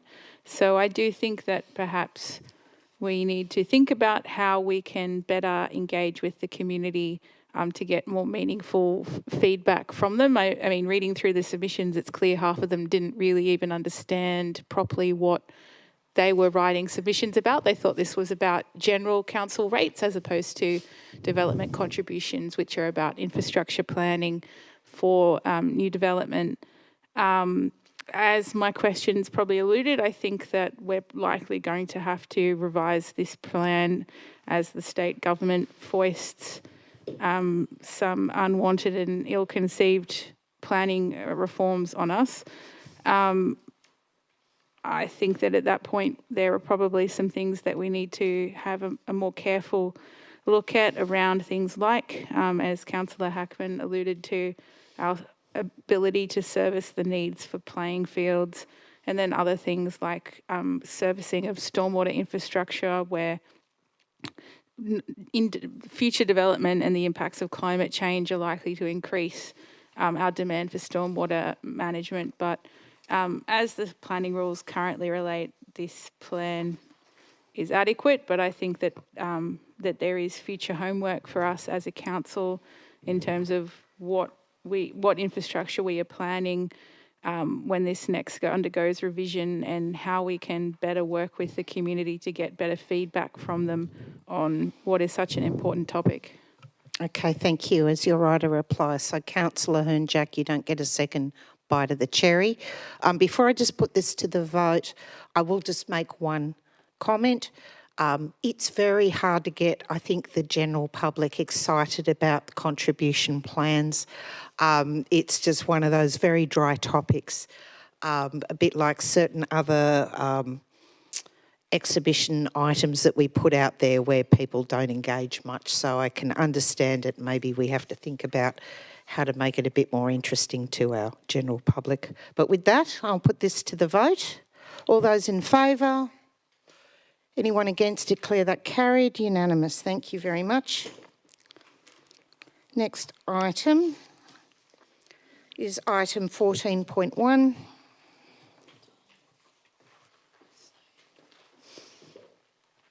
Moved by Councillor Glanville. I had an amended wording that I sent through to governance. We would love to see the amended version. I believe that other councillors were copied to that email, but you need to really, you're very soft tonight. That's better. I want to acknowledge that this was we need a seconder. Councillor Hernjack.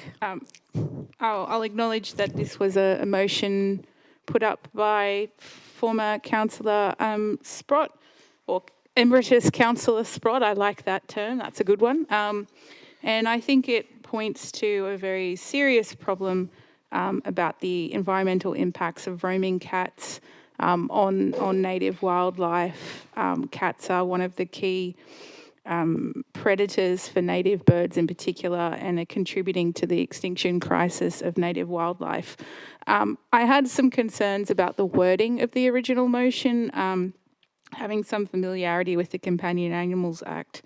The responsibilities that we place on dog owners, I think, shouldn't be the same as on cat owners. They're two different animals, two different beasts, as it were, and have two different sets of concerns around management.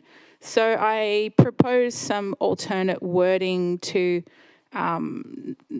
acknowledge that it shouldn't be the same, but that there should be some closer alignment, and to call out the specific problem, which is that roaming cats are killing native wildlife. Okay, thank you.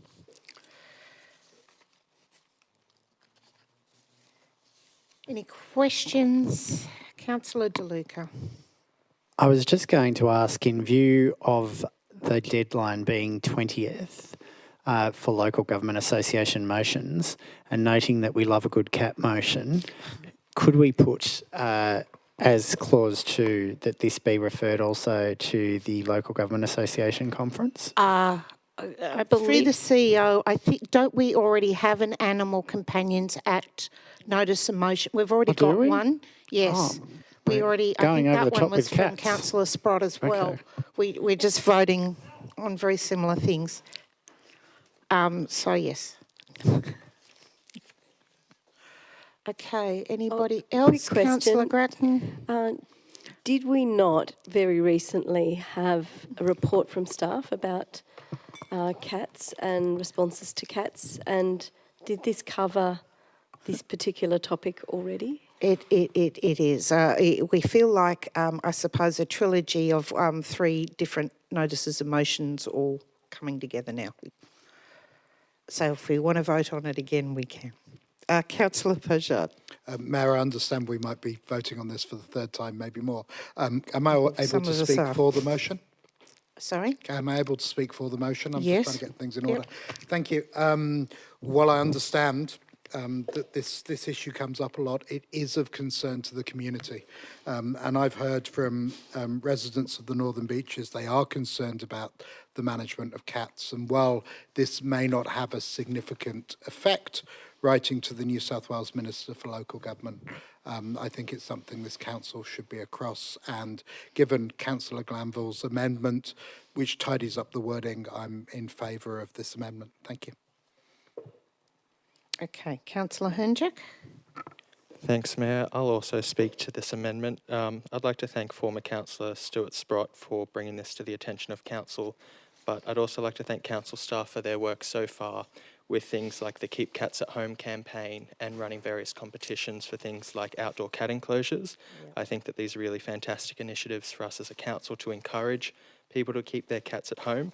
But I think at this point it's such a large issue and such a threat to our biodiversity and precious species that we also need proper compliance when it comes to cat ownership and keeping cats indoors. So I'll be supporting this amendment. Okay, with that, if no one else has anything to say, I'm probably going to vote against, and not because I've got anything for or against cats. The thought of voting 3 times on the same thing and knowing that for those of us going to the local government conference, we'll be voting on it again, so it'll be 4 times. I'm not going to be voting for it. Okay, so we'll put this to the vote. All those for the motion? Everyone except... Oh, okay, everyone except Deputy Mayor and myself. Oh, and Councillor Grattan. Sorry, I just looked around too fast. Great, okay. Next one, 14.2, Councillor Grattan. You're moving as is? No, I don't want to move the motion. Councillor Hernjack? I will move the motion as is. As is. And Councillor DeLuca?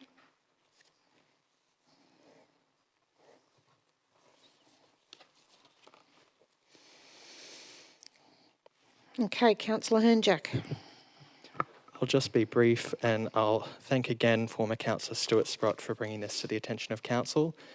This is a large issue for residents surrounding the newly upgraded, or not so new at this point, intersection at Forest Way and Warringah Road.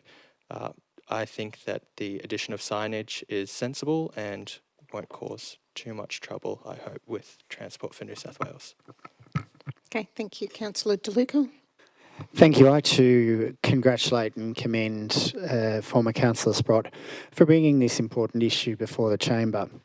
As we all know, this is an issue actually across the Northern Beaches, particularly in Pittwater, where we've recently had representations from residents, and on Ocean Road at Narrabeen, whereby noise from compression braking, but also speeding, deliberate speeding, is causing an issue.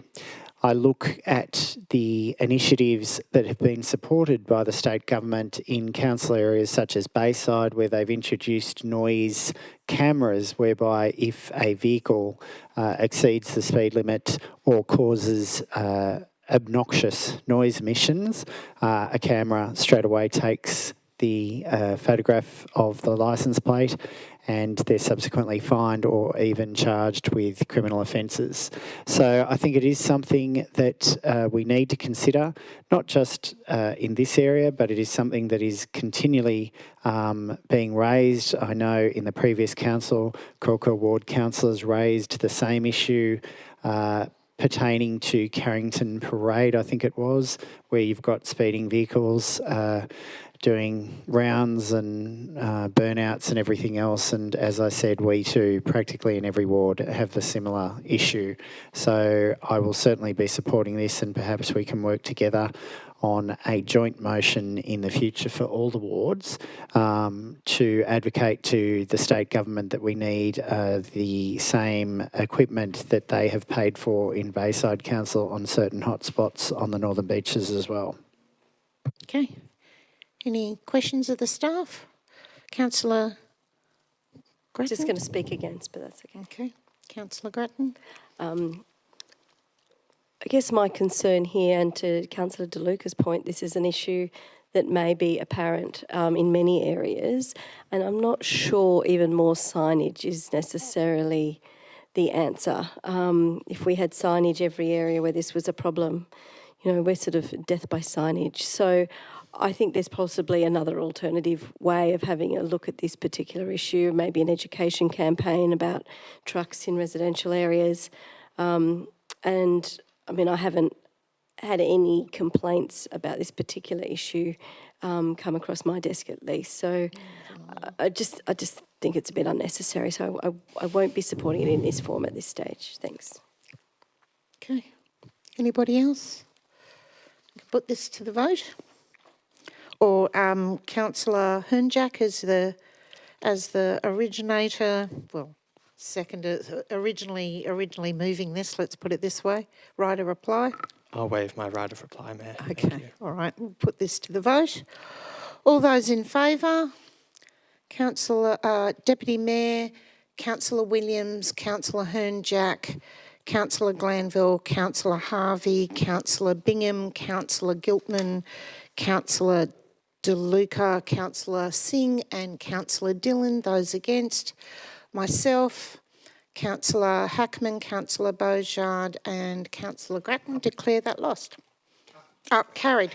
Sorry. Yes, yes. Meow. All right, our next one. 14.3. I'm drowning under bits of paper here, sorry. 14.3, and I'm looking at the wrong piece of paper. Here we are. No, that's okay. Councillor Grattan. No, it wasn't you? I don't want to move it. Okay, I want to vote against it. do we have a mover and a seconder? Councillor Hernjack, Councillor DeLuca.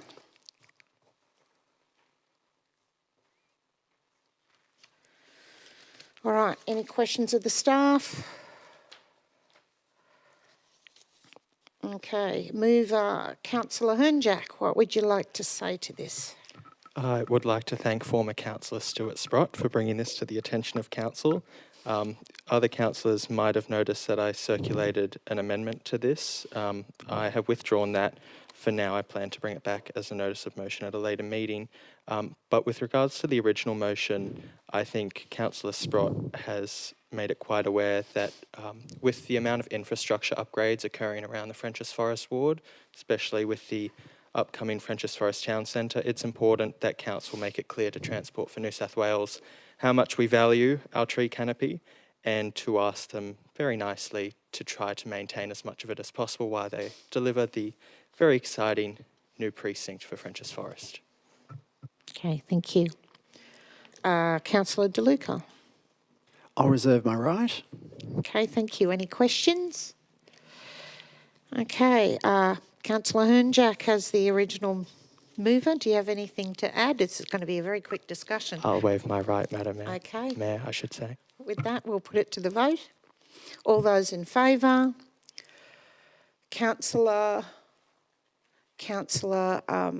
Robins, Councillor Williams, Councillor Hernjack, Councillor Hackman, Councillor Beaujard, Councillor Glanville, Councillor Harvey, Councillor Giltman, Councillor DeLuca, Councillor Singh, Councillor Dillon. Those against? Councillor Bingham, Councillor Grattan and myself declare that lost. Carried. Wow. A Freudian slip there. Yes, I must need a cup of coffee, I think. Sorry about that, everyone. Okay, so now we're up to 14.4. Councillor Hernjack, are you moving as is? With an amendment, so I'll let someone else move it as is if they'd like to. Oh, you can add the amendment. I think we've seen it for so many months in a row. Trust me, there's no surprises. We like to see something new. All right, thanks, Mayor. I believe that amendment is with governance and I also circulated it to councillors earlier today. Okay. So it's not an amendment, you're just moving it as the motion, yeah. Okay. I'll second that. All right, Councillor DeLuca. Okay. As the original now mover, would you like to speak to it? I'll just simply say, so this updated wording hopes to basically outline what this would look like, but also to clarify the scope of the report that we hope to request with that review. Okay, Councillor DeLuca. I'll reserve my right. Any questions, statements, thoughts? I will just add one thing. I know that this was originally, I think, about the liquid ambers in a particular area. Many of us love them, though there are quite a few that also don't like them as they slip and trip over them, but it does make the suburb, I believe. But you've now changed this to be much more meaningful, so thank you for that, Councillor Hernjack. All right. I just had a question. So would this, as a non-endemic tree, include jacarandas? Yes. And some of those other pretty trees that we have around the community? Yes. Non-endemic. Sorry, I had a native plant grandmother who absolutely couldn't stand jacaranda, so I know that they're non-Australian, definitely. South African from memory. All right, we'll put this to the vote. All those in favour?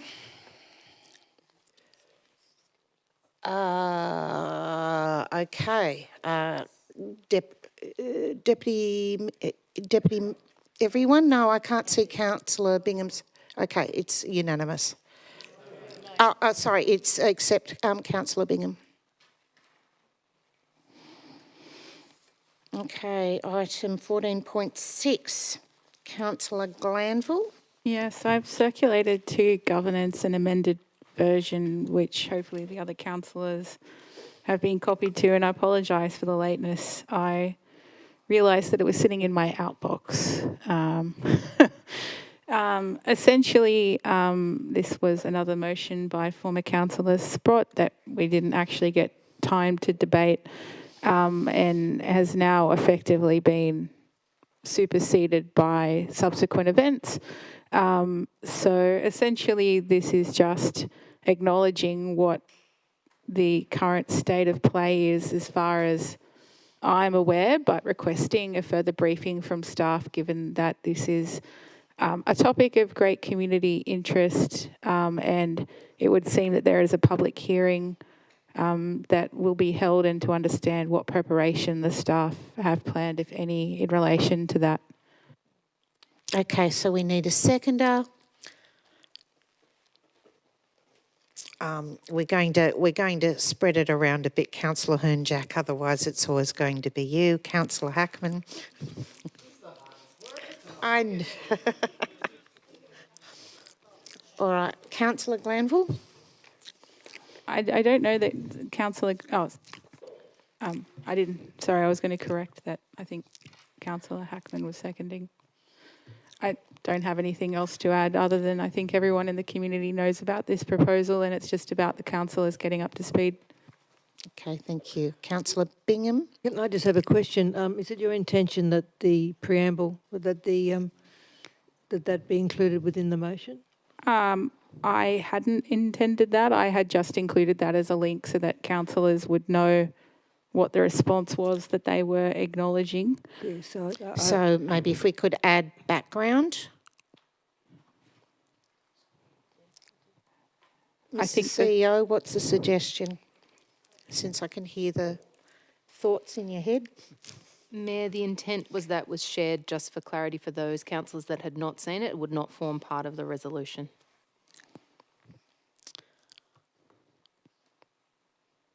Okay, I will ask a question. Because there is such huge interest in this planning proposal, also known as Lizard Rock, can we just have a brief update of what is happening? Because there seemed to be so much happening all the time at one stage, and now there's this deadly silence that's been happening for a long time. So what is the state of play, if you're allowed to say so? Because I know that there's so many legal angles to this. Thank you, Madam Mayor. I will just simply introduce Malcolm McDonald is the Executive Manager of our Strategic Department unit and comes to us rather recently from the Department of Planning. So thank you, Mr McDonald. Thank you, Madam Mayor. For councillors' information, this is a rezoning proposal by the Metropolitan Local Aboriginal Land Council that owns a 70-hectare site off Morgan Road at Belrose, just east of Forest Way. The proposal seeks to enable up to 450 homes on a site predominantly bushland. The zoning doesn't allow for residential uses, so it requires a rezoning proposal. If approved, would enable a development application for houses to be lodged. The proposal, council formally resolved not to progress the preparation of the planning proposal in a resolution in early 2022. That subsequently meant that the Sydney North Regional Planning Panel had responsibility for progressing the rezoning. The proposal was then on exhibition through September to November 2023. And at this stage, the Department of Planning is still having regard to the issues raised in submissions. As the information through the State Parliament indicated, the proponent landowner was asked to provide some additional information. The next step will be a report provided to the panel. The panel will then be asked to make a recommendation whether the proposal should progress to finalisation stage. And that recommendation can be made with or without amendments to the scheme that was exhibited. Council also provided a submission during the exhibition period in October last year, reiterating its objection to the planning proposal. It's indicated that the hearing of the panel will be a public hearing. The council will be invited to provide a representation, generally in the order of about 20 minutes or so. No public date's been set for that public meeting as yet. We expect that there's a likelihood that that will occur this year. The rezoning determination needs to be finalised prior to the end of May of next year. Okay, thank you very much. So, unless there's any questions, can we put this to the vote? Okay, all those in favour?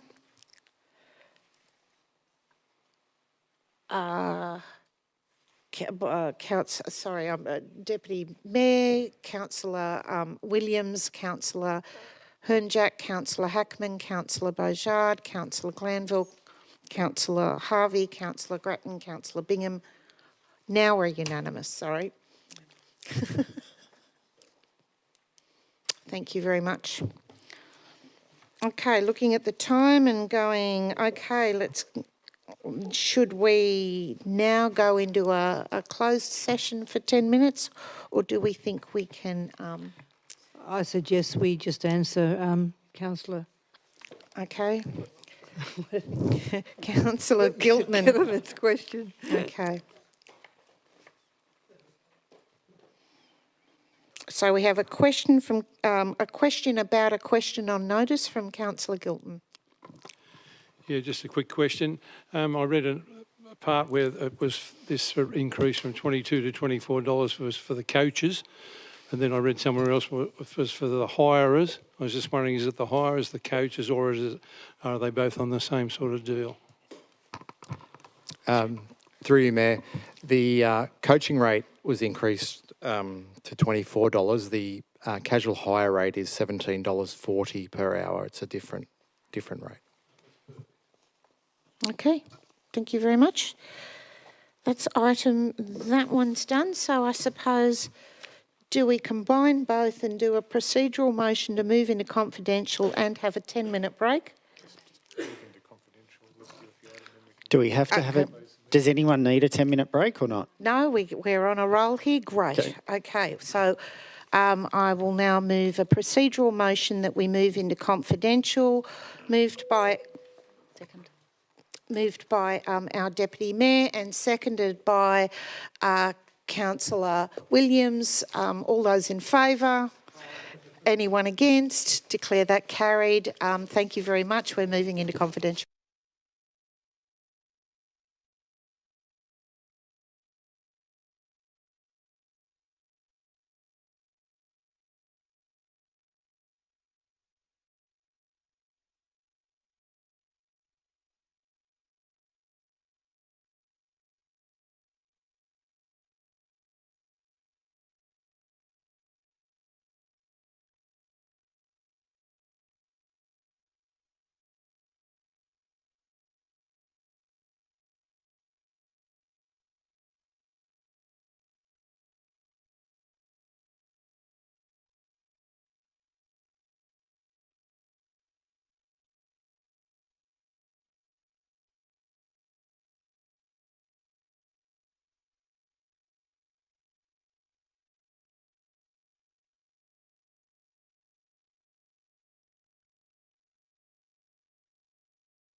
and the lights to come back on to tell us that we're alive to the public.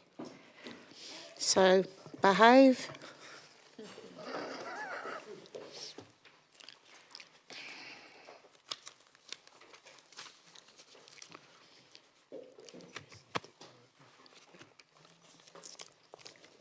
So we are now, thank you councillors, we are now live back to air at the moment.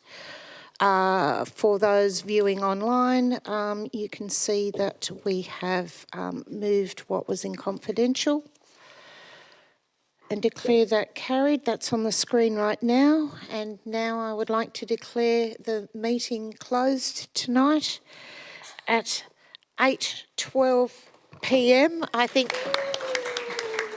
Thank you one and all. Thank you very much. That was your first council meeting. Well done, everyone. Thank you. Thank you, Mayor. Thank you.